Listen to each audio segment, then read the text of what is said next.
6 de octubre, San Bruno, fundador de la Orden de los Cartujos, 1035-1101. Las obras de beneficencia y apostolado han recibido tal empuje en nuestro siglo y necesitan de tantos y tan robustos operarios que, a las veces, aún personas católicas parecen lamentar que no pocas almas virtuosas consagren su briosa juventud a la observancia de reglas monásticas y consuman su vigor dándose a la oración y a la penitencia. ¿A quién aprovecha ese total deshacimiento? Se pregunta la gente. ¿No sería mejor, tal vez, permanecer en la llanura y pelear con denuedo que escalar la altura y en ella vivir sosegadamente sin participar en las luchas del siglo? Fácilmente reconoce el mundo ser de provecho el ministerio del apostolado, la llamada vida activa, pero mira poco menos que como un escándalo la vida del claustro o contemplativa. La razón de tal vida es, no obstante, fácil de entender. Así como algunas inteligencias se sienten arrastradas por las especulaciones artísticas o filosóficas y pasan la vida recogidas en su estudio, así hay almas sublimes que ya desde este bajo suelo se dejan guiar por el atractivo de las verdades y esplendores divinos. Son filósofos o artistas del mundo sobrenatural que saben renunciar al apostolado y prefieren refugiarse en la sombra del claustro para vivir solos y entregados al trabajo ideal de su perfección. Eso es vida contemplativa. Sería desconocer de todo en todo su valor, tacharla de estéril o egoísta en sus fines. ¿Diremos acaso que los filósofos y artistas son seres pasivos por no dedicarse con preferencia a labores manuales? ¿Tendremos por inútiles sus trabajos porque no producen para la sociedad ni alimento, ni vestido, ni comodidades? No solo de pan vive el hombre. Los bienes materiales que se hallan como en las raíces de la vida no deben ahogar sus superiores aspiraciones dominándole totalmente. La verdadera vida humana florece muy por encima de estos bienes vulgares y terrenos, en atmósfera inmaterial, como la flor que, arraigada en el suelo, florece más en alto a la luz del sol. Ley de esta vida superior es conocer y amar a las criaturas y, por ellas, levantarse al conocimiento y amor del Creador para glorificarle primero a Él y, con Él, a todos los seres por Él tan admirablemente formados. Esa es la más noble actividad humana y de ella son los insignes contemplativos campeones invencibles. Pero la naturaleza visible no nos llevará al amor divino si no contribuimos nosotros mismos con renuncias libertadoras, porque desde la culpa original nos seducen las criaturas desordenadamente y, aun descubriéndonos al Creador, pueden arrancarnos su divino amor del corazón. De ahí esta lucha continua entre el hombre y su desordenada naturaleza. Y si vencerse a sí mismo es el triunfo más glorioso, campos del honor son los claustros, donde los triunfos constituyen el pan de cada día.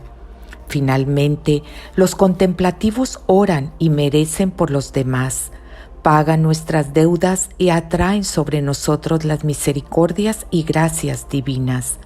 Como Cristo que murió en el Calvario, después de predicar 3 años, mejor salvan ellos al mundo inmolándose por él que predicándole la salvación. No es, pues, inutilidad y estancamiento la vida contemplativa.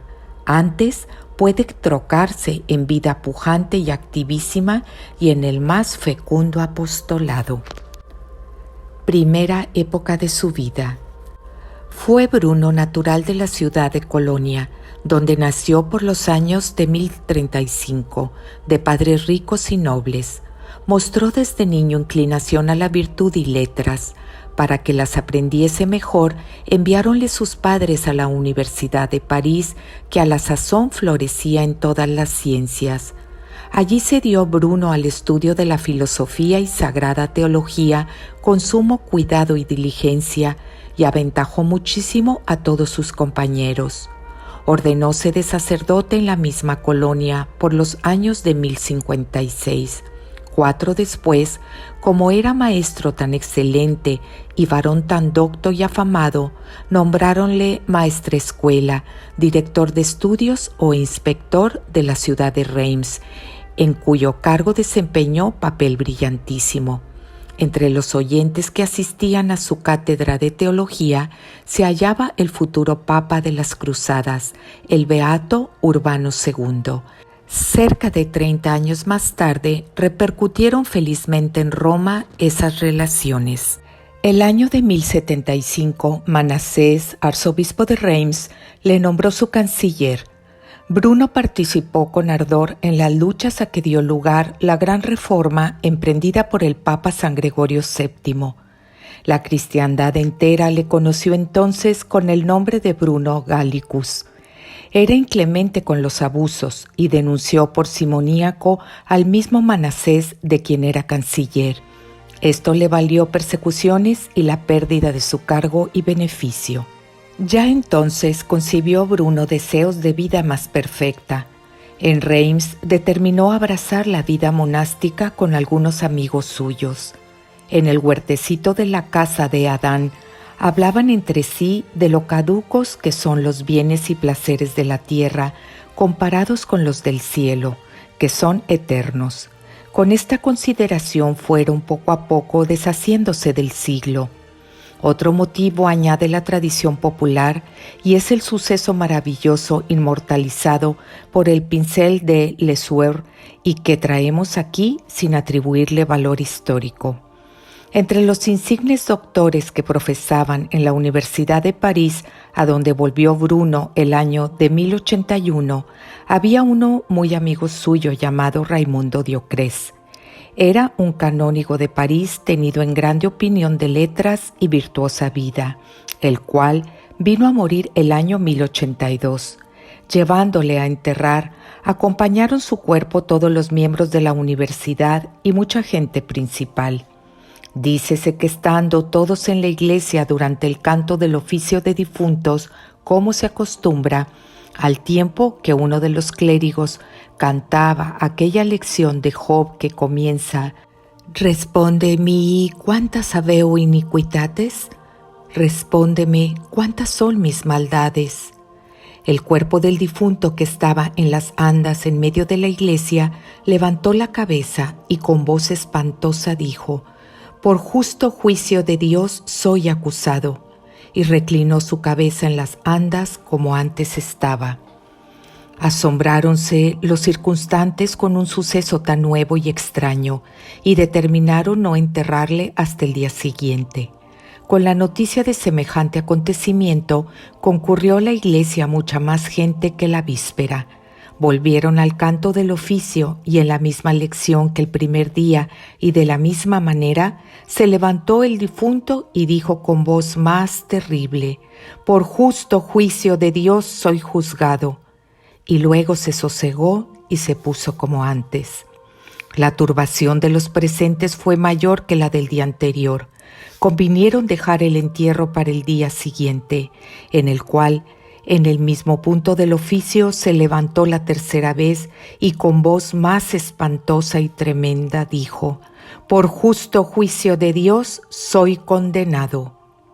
Sea lo que fuere de este suceso del que la historia no quiere responder y que fue escrito 150 años después de la muerte del santo, Bruno resolvió dar de mano a las cosas del siglo para entregarse a Dios. En adelante viviría solo para su alma, lejos del trato de los hombres. Camino de la Cartuja. Llamó a 6 de los más amigos y familiares discípulos suyos, todos ellos fervorosos cristianos, Landuino, que después de Bruno fue el primer prior de la Cartuja, 2 canónigos llamados Esteban, un sacerdote, Hugón, y 2 legos, Andrés y Guarino. Todos ellos se ofrecieron a seguirle, vendieron sus haciendas, dieron el precio de ellas a los pobres, Se despidieron de sus parientes, conocidos y amigos y fueron a vivir al principio con la comunidad benedictina de Molesmes de Champaña, fundada por San Roberto el año de 1083. Permanecieron otra temporada en Fuente Seca, cerca de Bardecena, y de allí partieron hacia los Alpes. El Señor dignóse revelar a San Hugo, obispo a la sazón de Grenoble, la llegada de los 7 compañeros. El mes de junio de 1084 tuvo el santo obispo, estando durmiendo, una visión admirable con que el Señor le despertó y le significó lo que había de ser. Parecióle ver cómo el Señor edificaba una casa para su morada en un yermo que se llamaba La Cartuja, sito en aquel obispado. Vio luego que 7 estrellas resplandecientes caían a sus pies. Eran en color y claridad diferentes de las del cielo. Levantáronse del suelo algún tanto y, formando a manera de corona, iban delante de él, guiándole por entre los montes, hasta un lugar desierto y silvestre, que era aquel mismo en medio del cual estaba el Señor edificándose un templo.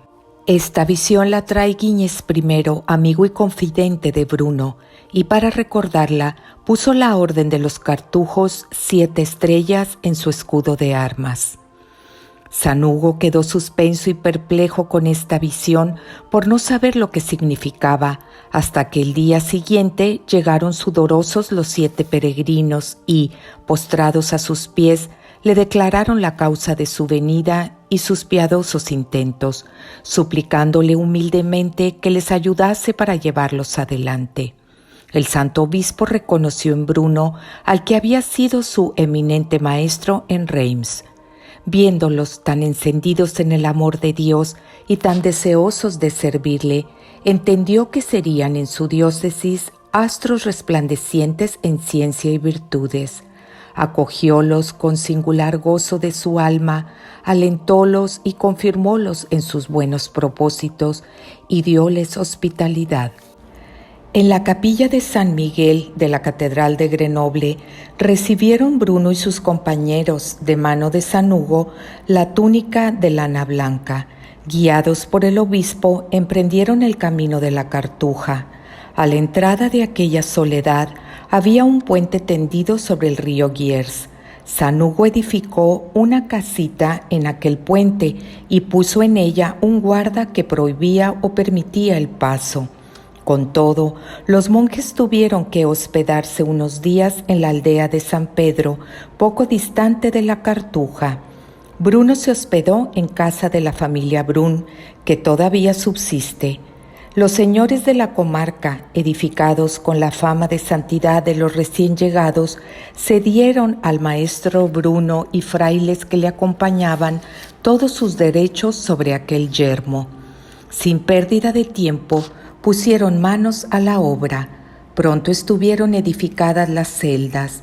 Eran semejantes a las chozas que se ven hoy día en los Alpes, edificios sencillos, sólidos, compuestos de un fuerte armazón de tablas ensambladas, revestidas de otras más gruesas. Cerca de las celdas, sobre una roca, edificaron un oratorio de piedra, tan sólidamente construido que aún quedan en pie restos de sus muros. Poco más arriba de la capilla hay una roca apartada en la que grabaron una cruz. Allí gustaba Bruno de ir a practicar sus extraordinarias austeridades.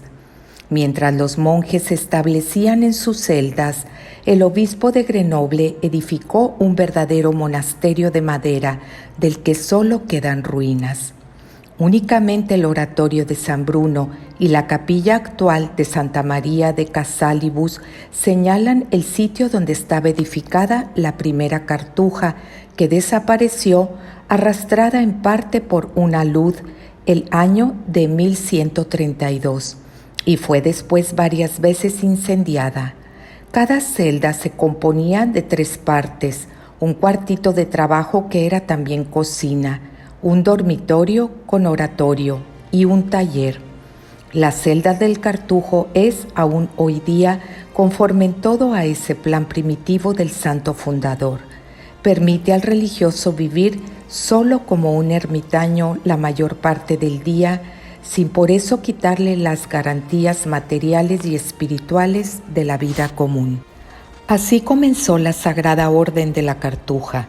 Los monjes vivían en ella más como ángeles que como hombres, en silencio, oración y contemplación, y, sobre todo, en grandísima pureza de corazón y santidad de vida. A ratos se ocupaban en alguna obra manual y, especialmente, en escribir y copiar libros provechosos. Andaban vestidos de cilicio y hábito de lana burda. Comían una sola vez al día y determinaron jamás comer carne, aun en tiempo de enfermedad, juntando así a la oración rigurosa penitencia. Con las mortificaciones y oraciones alternaban, como se dijo, trabajos intelectuales y manuales para diversión y solaz del espíritu, pues dice el reglamento de los novicios que el espíritu del hombre, semejante a un arco, ha de estar tirante con discreción para que cumpla su oficio y no afloje. San Bruno resplandecía entre todos con tan grande santidad, modestia y prudencia que el obispo San Hugo tomaba su consejo en todos los negocios y aún muchas veces se iba a vivir entre los monjes para gozar de su conversación. Dícese que San Bruno le mandaba que se volviese a su iglesia. «Id a vuestras ovejas», le decía, «y cuidadlas, pues que soy su pastor». El santo obispo obedecía a su antiguo maestro como si fuera su abad. Tomaba su báculo y se iba. Bruno le solía acompañar hasta la salida del yermo y allí se despedían. Una ermita llamada Capilla de San Hugo señala todavía el lugar donde solían despedirse los dos santos. En Roma vivían aquellos santos monjes entregados a la oración y penitencia en su apacible retiro. En el mes de marzo del año 1090, un mensajero del Papa Urbano II se apeó en la puerta de la Cartuja. Traía orden formal de hacer que fuese Bruno a Roma para ser consejero del pontífice. Bruno, muy afligido, se despidió de los monjes y dejóles por prior al Anduino. Al llegar a Grenoble supo que empezaba a cumplirse lo que ya se temía. Los hijos, no hallándose sin su amado padre, le seguían camino de Roma. Algunos de ellos le acompañaron hasta Italia y todos los demás se le juntaron a poco de llegar a Roma. Urbano II los recibió con extraordinarias muestras de benignidad y benevolencia y les cedió para alojarse las termas de Diocleciano, donde, más adelante, edificó Pío IV la iglesia de Nuestra Señora de los Ángeles y una cartuja transformada hoy día en museo. El enjambre de monjes no se aclimató en Roma. San Bruno los atendía solo a medias. Vínoles la nostalgia de la Cartuja Montaraz y de sus encantadoras bellezas y emprendieron el vuelo hacia su amada Colmena. No llegó a 6 meses el tiempo que permanecieron fuera de la Cartuja. El mes de septiembre del año 1090 ya estaban todos ellos de vuelta. Siempre hubo monjes en aquel monasterio hasta el año 1903, en que, a consecuencia de las leyes perseguidoras, los cartujos fueron expulsados de Francia. En Calabria, el sumo pontífice trató a Bruno con todo el honor debido a su mérito y virtud. Servíase de su consejo en todas las cosas arduas para bien de la Iglesia, pero el tráfago y bullicio de la corte romana no podían agradar a quien había ya gustado las dulzuras de la soledad y de la contemplación. Habiendo vacado el año de 1090 la sede arzobispal de Regio de Calabria, el Papa quiso nombrar arzobispo a Bruno, pero el santo le suplicó que no le echase carga tan pesada, y lo hizo con tanta humildad y lágrimas que el pontífice desistió de su intento. También le concedió que se retirase a un desierto de Calabria. Bruno partió para el yermo de Torre con algunos que deseaban imitar su vida. Aconteció un día que Rogerio, conde de Sicilia y Calabria, hallábase de caza, y su jauría vino a dar en una cueva donde se oía un murmullo de cantos y oraciones. Rogerio reconoció a Bruno y quedó tan admirado de la suma pobreza de aquellos solitarios que prometió edificarles un monasterio. Efectivamente, a 15 de agosto del año 1094, el arzobispo de Palermo consagró la iglesia de la Nueva Cartuja, sita en la diócesis actual de Esquilache. Desde ese día quedó el conde tan aficionado a Bruno que algunas veces le llamaba y otras iba a visitarle para oír muy complacido sus consejos. Un día del año 1098, en que sus tropas pusieron sitio a la ciudad de Capua, las oraciones de Bruno le libraron milagrosamente de un gravísimo peligro. El alma del santo. Desde Calabria escribió Bruno una carta a un amigo suyo de Reims llamado Raúl. En ella vierte su alma desbordante de poesía y radiante de paz y alegrías celestiales. Vivo, le dice, en un desierto de Calabria, bastante apartado del tráfico del mundo. ¿Cómo expresarme ahora para pintarte esta soledad con su risueña situación, su ambiente suave y templado? Es una hacienda graciosa y dilatada que se extiende a lo lejos por entre montes y contiene verdes praderas, campos sembrados de flores. No nos faltan ni fértiles huertos, ni numerosos y variados árboles frutales, pero ¿a qué parar mientes en todo eso? El varón prudente y sabio gusta de otros goces infinitamente más útiles y deliciosos, son los que halla en Dios. No deja por eso de ser cierto que estos espectáculos naturales suelen aliviar y avivar el espíritu, el cual, siendo flaco, siente el peso de la regla austera y se cansa con los ejercicios espirituales. De las ventajas y goces que la soledad y el silencio procuran a los amigos del desierto, solo saben quienes lo han experimentado. Aquí es dado a los hombres generosos permanecer en sí mismos cuanto les place, vivir dentro de sí, cultivar sin tregua los gérmenes de virtud y deleitarse saboreando los frutos del paraíso. Aquí se logra el mirar sereno que hiere de amor al celestial esposo, ojos limpios y luminosos que ven a Dios.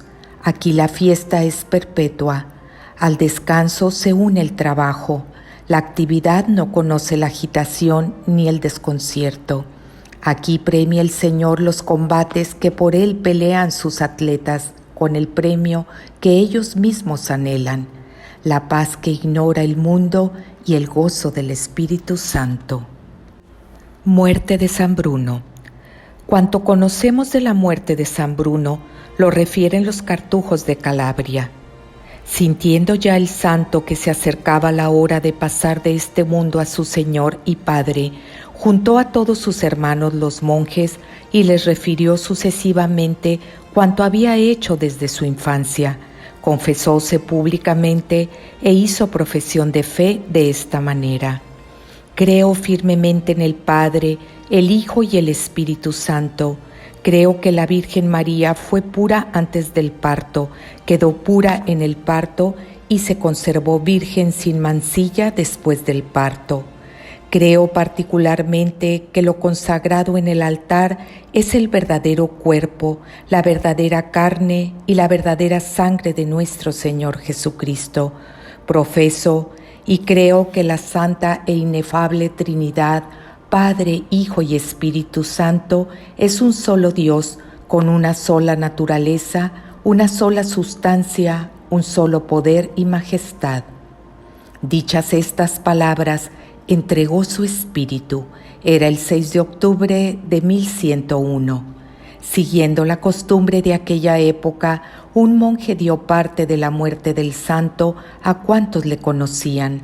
A eso llamaban denunciar su óbito. El mensajero del duelo llevaba consigo un extenso rollo de pergamino en el que los amigos del difunto escribían el elogio del mismo y las oraciones que deseaban se dijesen por su eterno descanso. Los hijos de San Bruno guardan 78 rollos o títulos que glorifican a su fundador. Es uno de los más interesantes monumentos escritos de la Edad Media. A 19 de julio de 1514, los cartujos obtuvieron del Papa León X licencia para rezar el oficio de su fundador, exponer sus reliquias y celebrar su fiesta, todo lo cual equivalía entonces a canonizarle. Gregorio XV puso la fiesta en el misal y breviario romanos en el día 6 de octubre.